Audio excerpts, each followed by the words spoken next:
I figured out, like, it seems like all the letters are somebody's having a technical problem, somebody's having a customer service problem, somebody wants to compliment the company. So you want form letters to address the Exactly. the 5 major questions that everybody has. Exactly. And I'm a writer, so I was pretty good at crafting these. I went through a few, corporate committees, and finally that's what I did. So, but I was an actor, and I'm like, I don't want to do this. But I was really good at that job. They didn't want to lose me. So they gave me these flex time.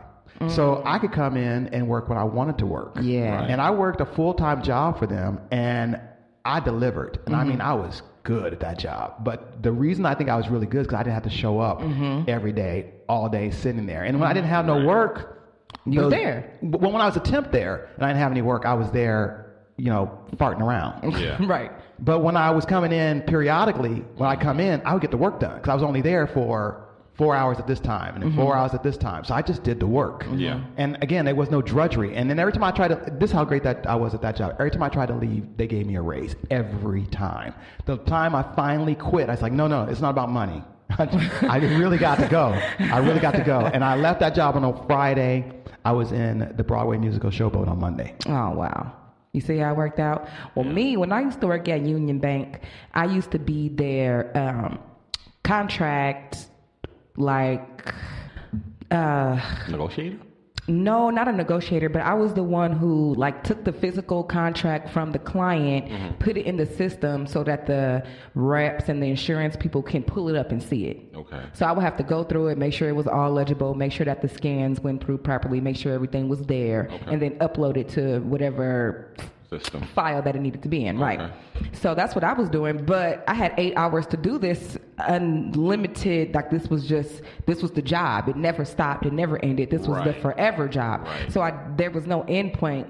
So I had all these 8 hours to just bullshit. I was drinking 10 cups of coffee a day.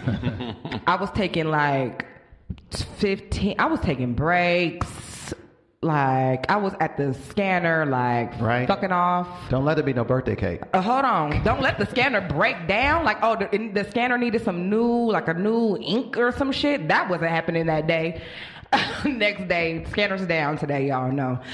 It was, if I was there, I didn't need to be there for 8 hours to do that job. I didn't. I could have been there for 4 hours a day, or I could have been there 8 hours a day for 3 days just to do that job. They didn't need me there for all that time. The other hours that they were paying me, they could have put that in their company pocket. That was bullshit. So, I don't know. So I definitely feel like it's more capitalism putting on us what they think that we should do versus what actually needs to be done. Well, corporate also, they work for the quarter. The people in the suits, the white collars, they're working for the quarter, trying to make their quarter look good. And they don't really care about long term, it seems, a lot of times. I see that in retail. The decisions they make, it's not about what's best long term for the store. It's about how to make that quarter come in for the investors so that they get their returns. Or then me, where I work in the government sector, that's even worse because...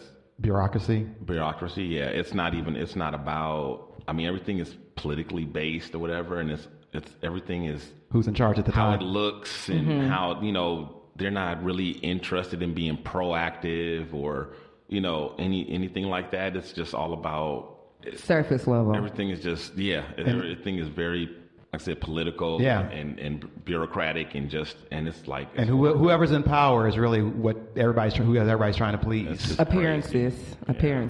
That's crazy. Yeah. Anyway. Y'all ready to get in these topics? Yeah. Yes. This real world stuff is too much. Right? Take me away. News and noteworthy. The Shiznit. Bringing me down. This work talk. Work is terrible. Work is awful. Work is. That's why they call it work. I know. Exactly. Work is work. Exactly. It is. Shout out to those people who figured it out and figure out how to earn money doing something that they like or love or whatever. Yeah, send me some. Congratulations on you, but it sucks for the rest of us. I know. Send me some. We can't all be Will Smith. Nope, we can't. We really just can't. Dancing on top of buildings, talking about some Kiki and shit with the fucking plane. Will Smith. What's up, my guy? Oh, okay. So, clean meat. Clean meat, you guys. This is a real thing. It is here. They did not expect it to be here this quickly, but they are looking at it being in stores by the end of this year. Okay, there's another name for it. It's cultured meat, lab meat. I know that name. There's a different kind of, I actually misspelled that. But yeah. And the meat industry, they don't want it to be called clean meat. They want it to be called something else, like cultured protein or lab protein or something like that. They don't like the word meat in the title, and they're going to Congress lobby. You can imagine it's a big mess because you got so many people who have made their living at this for generations, and now this new thing is coming in and threatening their whole livelihood. You know what I say? If they're for the corporate capitalist American system, then fuck them. That is the American way. That is how businesses run. Instead of trying to come for them, do your business better. Stop fucking up our environment with all your goddamn cows. Stop feeding them all the antibiotics and all that shit like that. That's where you're going wrong. Because these ranchers are making millions of dollars feeding us bad meat. So I got a little video here that tries to explain how the process works and make it plain to you guys and break it down. Now, one thing I want to caution you about, it says the future. Just take that out of the equation and just put that now. The future is now. This video was made back in 2015, and back then they thought it was further off than it is. So forget about the future. This is now. This is happening. Right. Other than the future, though, this is a pretty accurate. This is the best video I could find that's brief, that kind of helps to clarify it somewhat. What it is, what it is. Because I've read a lot of articles and watched a lot of videos, and I still don't fully understand it. But I understand the concept. I understand how they're doing it. I just don't know if I'm here for it. Well, right? yeah, well. Okay, here we go. The lab grown. Compared to our conventional methods of getting meat on the table, lab grown meat, which debuted in 2013, doesn't involve slaughtering of animals, nor does it require as many environmental resources.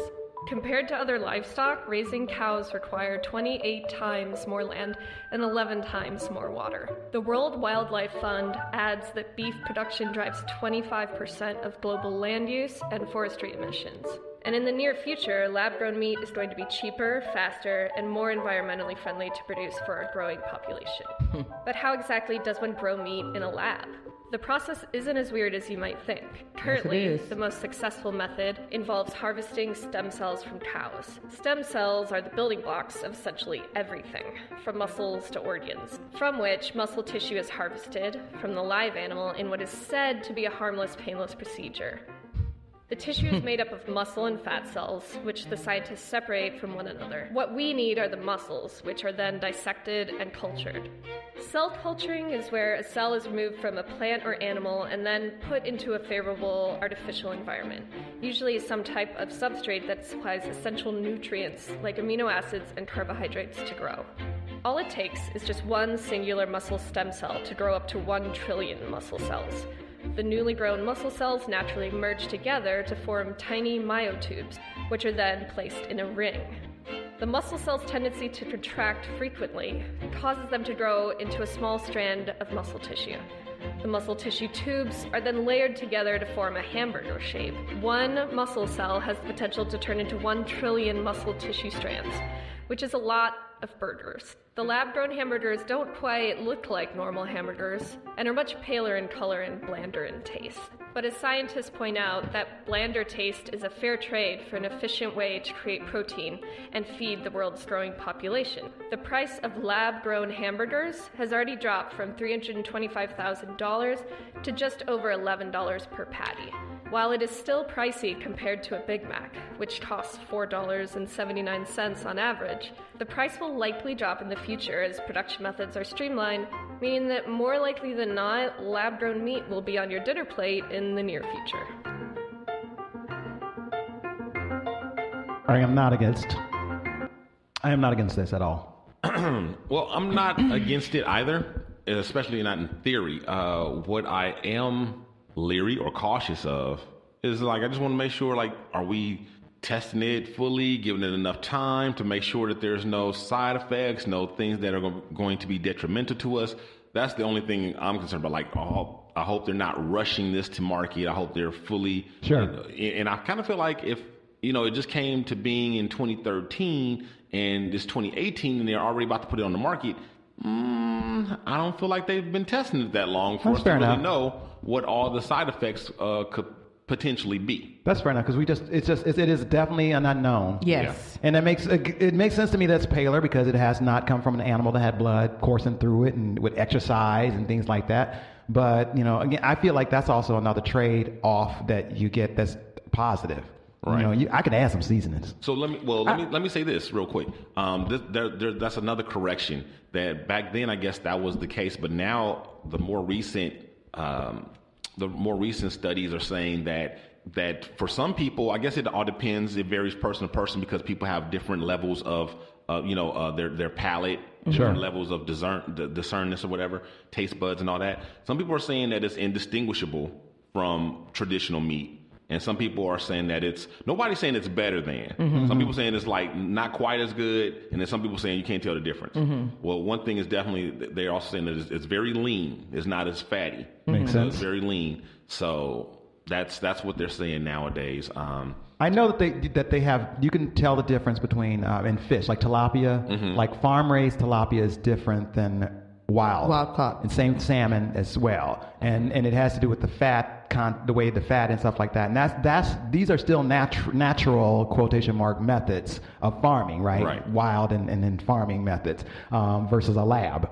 So there is going to be some difference, but the difference between the fats has to do with the heart and the way we receive it in our bodies. So there might be a difference in the way we receive this protein in our bodies versus receiving it from an actual animal. And you're right, Dino, we should be cautious. Yeah. Right. In that way. But I'm for it, though.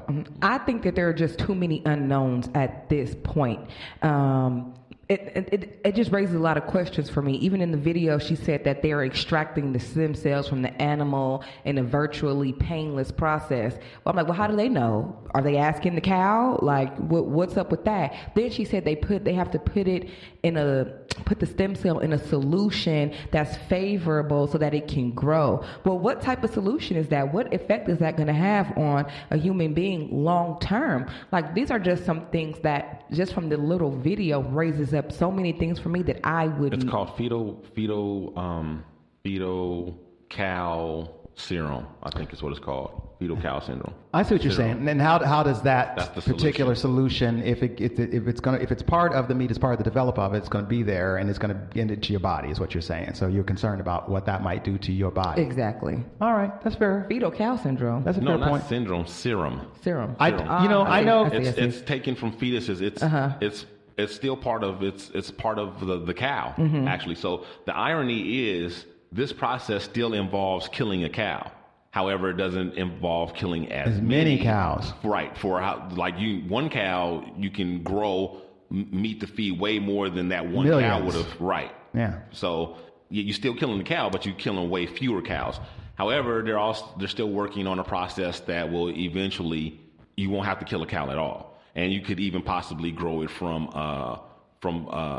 non-protein, like a plant. Sure. The plant has similar serums or whatever, but the problem with the plant life, all cells won't grow from the plants. But like the cow serum, pretty much you can grow any cell from it. I can imagine you also like brewing or like bread might have a mother mixture, like the mother beef mixture, mother turkey mixture. So it's very on the scientific level, it's extremely fascinating. It makes sense. So ever since I saw them grow ears on the back of some mice, right? That was years ago. And I'm like, well, of course this is the next thing. Right. That makes total sense. Yeah.